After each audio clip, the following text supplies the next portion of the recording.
రేపు అనగా 27వ తారీఖున నర్సరావుపేట అసెంబ్లీ నియోజకవర్గ పరిధిలో నర్సరావుపేట మండలం ఉపాధ్యక్షుడు వైస్ ప్రెసిడెంట్ ఎన్నిక, అట్లానే పలు గ్రామాల్లో నర్సరావుపేట మండలం అట్లానే రొంపిచెర్ల మండలం పరిధిలో పలు గ్రామాల్లో ఎక్కడైతే ఖాళీలు ఉన్నాయో అక్కడ వైస్ ప్రెసిడెంట్ ఎన్నికలకి నోటిఫికేషన్ ఇవ్వడం జరిగింది. ఈ నేపథ్యంలో ఈరోజు తెలుగుదేశం పార్టీ వాళ్ళకి మెజారిటీ లేకపోయినా, ఉదాహరణకి నర్సరావుపేట మండలంలో 17 మంది ఎంపీటీసీలు ఉన్నారు.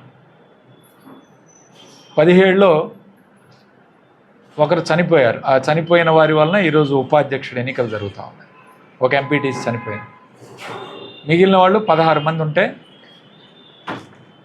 16 మందిలో ఒక్కరు కూడా టీడీపీ పార్టీ నుంచి గెలవలేదు.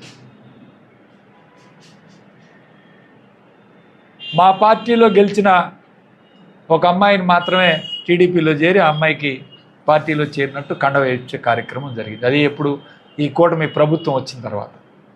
అంటే వాళ్ళ సంఖ్య 16లో 1, 15 మంది ఈరోజు వైఎస్ఆర్ కాంగ్రెస్ పార్టీ తరపున ఉంటే వాళ్ళు ఎలా గెలుస్తామని అనుకుంటున్నారు? ఈరోజు పోలీసు వారిని అడ్డం పెట్టుకొని మా ఎంపీటీసీని బెదిరించే కార్యక్రమం చేయటం, ఎంపీపీ భర్తని బెదిరించే కార్యక్రమం చేయటం, వాళ్ళని తీసుకెళ్ళి 2-3 గంటలు కూర్చోబెట్టి మీ సంగతి చూస్తాం, మీ మీద కేసులు పెడతాం, నువ్వు ప్రభుత్వ ఉద్యోగం చేస్తున్నావు, నిన్ను సస్పెండ్ చేస్తాం, ఈ విధంగా బెదిరించే కార్యక్రమం నిన్న దాదాపు 3 గంటల పాటు బెదిరించే కార్యక్రమం చేశాం. అట్లానే రూరల్ మండలంలో రొంపిచెర్ల మండలంలో ఎస్ఐ ఫోన్లు చేయటం, ఈరోజు తురిమెళ్ళ గ్రామంలో కానిస్టేబుల్ని పంపించి మా మెంబర్ని ఎక్కించుకొని రమ్మని పంపించడం, మా ఎంపీపీ అలవాల ఎంపీపీ వెంకట్రావు గారికి స్వయంగా ఎస్ఐ ఫోన్ చేసి బెదిరించే కార్యక్రమం చేయటం. అంటే రెడ్ బుక్ రాజ్యాంగం ఏ విధంగా రాస్తున్నారో ఒకసారి ఈరోజు వైస్ ప్రెసిడెంట్ ఎన్నికలు ఆల్రెడీ ప్రెసిడెంట్లు అందరూ గెలుచున్నారు. ఇది వైస్ ప్రెసిడెంట్ ఎన్నికంటే ఏదో నామమాత్రం ఎన్నిక. ఈ ఎన్నికలకు కూడా ఒత్తిడి తీసుకురావటం, ఫోన్లు చేయించటం మరీ అన్యాయం. ఎంపీటీసీలకు అయితే ఎమ్మెల్యే గారు డైరెక్ట్గా ఫోన్ చేశాడు, అరవింద్ బాబు గారు నేరుగా ఫోన్ చేశాడు, ఫోన్ చేసి మాట్లాడుతున్నాడు, బెదిరిస్తున్నాడు. మీరు ఎప్పుడో గెలిచారు, అప్పుడెప్పుడో మీరు అవి చేశారు, ఇవి చేశారు, ఇప్పుడు మేము కూడా దౌర్జన్యం చేస్తున్నాం, ఆయన నేరుగా మేము దౌర్జన్యం చేస్తున్నాం అని ఎమ్మెల్యే గారు డైరెక్ట్గా ఎంపీటీసీలతో మాట్లాడుతున్నాడు. అట్లానే ఎమ్మెల్యే గారు మాట్లాడిన తర్వాత మళ్ళీ ఇన్ఛార్జ్ మినిస్టర్ గొట్టిపాటి రవికుమార్ చేత ఫోన్ చేయించే కార్యక్రమం. అంటే ఎక్కడికి వెళ్తున్నారు వీళ్ళు? ఏం చేస్తున్నారు? పోలీసుల చేత లేనిపోని కేసులు పెట్టడం, వాళ్ళు నిర్బంధించే కార్యక్రమం చేయటం. ఈ విధంగా అంటే అసలు తురిమెళ్ళ గ్రామంలో 8 మెంబర్లు ఉంటే పంచాయతీలో 1 మెంబర్ గెలిచాడు వాళ్ళ పార్టీతో, 7 మా పార్టీలో ఉన్నారు. కొత్తపల్లి గ్రామంలో 10 మంది పంచాయతీ మెంబర్లు ఉంటే 3 వాళ్ళ మెంబర్లు ఉంటే 7 మా వాళ్ళు ఉన్నారు. అట్లానే అలవాల గ్రామంలో వాళ్ళు 3 ఉంటే మా వాళ్ళు 7 ఉన్నారు. వీళ్ళందరినీ బెదిరించి ఏదో రకంగా భయపెట్టి ఈ ఎన్నికల్లో కూడా బెదిరించాలని చూస్తున్నారు. మేము ఒకటే కోరుతున్నాం, మీ ద్వారా ఈరోజు ఎస్పీ గారిని కూడా కలుస్తాం, రిప్రజెంటేషన్ ఇస్తున్నాం, మాకు పోలీస్ ప్రొటెక్షన్ ఇవ్వాలని. అందరినీ తీసుకువెళ్ళి గెలిచిన ప్రజాప్రతినిధులు కూడా ఈ విధంగా వాళ్ళని అడ్డగించి వాళ్ళని ఎలక్షన్కి వెళ్లకుండా రేపు మీరు ఎలా వస్తారో ఎన్నికలకి అని చెప్పి పోలీసులు అది కూడా ఫోన్ చేస్తున్నారు.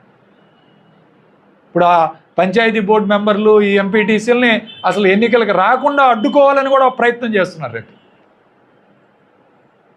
దీన్ని మేము తీవ్రంగా ఖండిస్తున్నాం ఈరోజు. ఎందుకంటే అధికారం ఈరోజు మీకు ఉండొచ్చు, కానీ ఈ విధంగా చేయమని ఎక్కడా రాజ్యాంగంలో లేదు.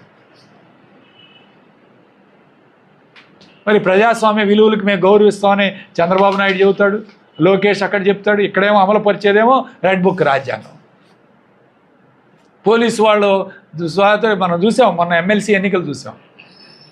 ఎప్పుడూ చూడలే నేను ఎమ్మెల్సీ ఎన్నికల్లో ఇంత ఘోరంగా రిగ్గింగ్ చేసుకొని గెలిచారు. చెప్పమానండి, ఎమ్మెల్యేల దగ్గరుండి రిగ్గింగ్ చేశారు. అసలు పట్టభద్రుల ఎమ్మెల్సీ అంటే కనీసం గౌరవమైన వ్యక్తుల్ని, పెద్దల్ని ఎమ్మెల్సీగా పంపించాలని రాజ్యాంగంలో రాస్తే పార్టీ అభ్యర్థికి ఇచ్చి ఓట్లు చేర్చుకొని ఎక్కడ ఓటింగు సరిగ్గా లేకుండా దొంగ ఓట్లు వేయటం, రిగ్గింగ్ పాల్పడటం, అలా పాల్పడితేనే అంత అన్ని ఓట్లు మెజార్టీ వస్తుంది. లేకపోతే ఎందుకు వస్తుందో మనకు తెలియదా సామాన్యుడికి కూడా. ఎమ్మెల్సీ ఎన్నికలు అపహాస్యం చేశారు. ఇప్పుడు ఈరోజు ఎంపీటీసీ వైస్ ప్రెసిడెంట్ ఎన్నికలు ఈరోజు అదేవిధంగా చేస్తూ ఉన్నారు. వైస్ ప్రెసిడెంట్ గ్రామంలో పంచాయతీకి వైస్ ప్రెసిడెంట్ ఎలక్షన్లు కూడా వీళ్ళు ఇంత ప్రిస్టేజ్గా తీసుకొని ఇంత చేయాల్సిన అవసరం ఉందా? పోలీసు వారికి అదే చెప్తా ఉన్నాను. ఒక్కసారి గుర్తుపెట్టుకోండి, ఖచ్చితంగా ఈ ప్రభుత్వం శాశ్వతం కాదు, ప్రభుత్వాలు మారతాయి. మాకు టైం వచ్చింది, మాకు టైం వచ్చినప్పుడు ఖచ్చితంగా మిమ్మల్ని గుర్తుపెట్టుకుంటాం. మేము ఒకటే చెప్తున్నాం, ఎవరిని కూడా వదిలిపెట్టేలే. రెడ్ బుక్ రాజ్యాంగం ఆయన రాస్తే బ్లూ బుక్ రాజ్యాంగం మేము రాస్తున్నాం, ఖచ్చితంగా రాస్తున్నాం కూడా. అక్షరాలు ఇది నిజం. మీరు కాబట్టి మీరు చేయాల్సిన మీ కార్యక్రమం ఏది ఉందో మీ లిమిట్స్లో మీరు ఉండండి. అంతేగాని ప్రజాప్రతినిధులను బెదిరించడం, వాళ్ళని అడ్డుకోవటం, వాళ్ళ కేసులు కొత్త కేసులు పెట్టడం, ఈ విధంగా చేసే కార్యక్రమం చేస్తే మేము ఊరుకునేది లేదు. ఎస్పీ గారిని కూడా కలుస్తున్నాం, ఎస్పీ గారు కూడా కలిసి రిప్రజెంటేషన్ ఇస్తాం. అందరి తరపున మాకు పోలీస్ ప్రొటెక్షన్ ఇవ్వాలని కోరుతున్నాం. ఎటువంటి అవాంఛనీయ సంఘటనలు జరిగినా దీనికి కారణం అధికార పార్టీ ఎమ్మెల్యే, అధికార పార్టీ సభ్యులు, పోలీసు వాళ్ళు. రేపు జరగబోవు ఎటువంటి అవాంఛనీయ సంఘటనలకైనా వీళ్ళే కారకులు. ఖచ్చితంగా న్యాయస్థానాన్ని కూడా ఆశ్రయించే కార్యక్రమం చేస్తాం, ఎక్కడ వదిలిపెట్టే కార్యక్రమం చేయం. దీని మీద వదిలిపెట్టాం. ఖచ్చితంగా న్యాయస్థానానికి కూడా అవసరమైతే న్యాయస్థానానికి కూడా వెళ్ళి పోరాటం చేయడానికి సిద్ధంగా ఉన్నాం. దయచేసి ఇది గమనించుకోగలరు. ఆల్రెడీ అందరికీ ఫోన్లు, బెదిరింపులు, లొంగ తీసుకునే కార్యక్రమం చేయటం, ఈ కార్యక్రమాలు ఆల్రెడీ చేశారు. అయినా సరే మా ఎంపీటీసీలు ఎక్కడికి పోలేదు, మా వార్డు మెంబర్లు ఎక్కడికి పోలేదు, అందరూ మాతో పాటే ఉన్నారు. దానికి చాలా గర్విస్తున్నాం. సో కాబట్టి మీరు ఎటువంటి దౌర్జన్యాలు చేసినా, ఎటువంటి ఇది చేసినా ఖచ్చితంగా చట్టపరమైన చర్యలు తీసుకొని న్యాయస్థానంలో పోరాటం చేయాలని కోరుతున్నాం. ఇక్కడ మా ఆఫీస్లో మా పార్టీకి సంబంధించిన ఎంపీటీసీలు, మా పార్టీకి సంబంధించిన నాయకులతో మీటింగ్ పెట్టాం. మీటింగ్ అయిపోయిన 10 నిమిషాల్లో 3 సిఐలు మా హాస్పిటల్ ముందున్నారు. 3 సిఐలు మా హాస్పిటల్ ముందున్నారు. ఎస్ఐ, సిఐలు 4. ఇక చెప్పే కారణాలు, ఈ ఓవర్లోడ్ లారీలు ఇదేమన్నా ఇదే హైవేలో ఆ రూట్లు ఎట్టున్నాయో వాళ్ళకి తెలుసు. మా ఎంపీటీసీలని తీసుకెళ్లాలనే ఒక ఆలోచనతో వాళ్ళు 4 వచ్చి ఇక్కడి నుంచి అప్పటికే ఎంపీటీసీలు వెళ్ళిపోయారు. ఇది పోలీసు రాజ్యాంగం, రెడ్ బుక్ రాజ్యాంగం. ఈ విధంగా నడిపిస్తున్నాడు లోకేష్ రాష్ట్రంలో. సో ఇది ఉదాహరణ. నిన్న జరిగిన ప్రాక్టికల్ అంశం మీకు సీసీ ఫుటేజ్ కూడా ఇస్తాం కావాలంటే. మా దగ్గర సీసీ ఫుటేజ్ కూడా ఉంది. కాబట్టి ఇది వీళ్ళు చేసే కార్యక్రమం. కాబట్టి ఖచ్చితంగా అంటే కలవాల్సిన వారిని కలిసి కాగితం ఇవ్వాలి, ఎస్పీ గారిని కూడా కలవాలి. ఆ ఫార్మ్ అది తప్పకుండా చేస్తాం. దాని ద్వారా ఎటువంటి భవిష్యత్తు కార్యాచరణ ఉంటుందో దాని మీద ఆధారం. మరిన్ని వీడియోస్ కోసం ఛానల్ ని సబ్స్క్రైబ్ చేయండి. లేటెస్ట్ అప్డేట్స్ కోసం వాట్సాప్ ఛానల్ ని ఫాలో అవ్వండి. ఆ లింక్ డిస్క్రిప్షన్ లో ఉంది.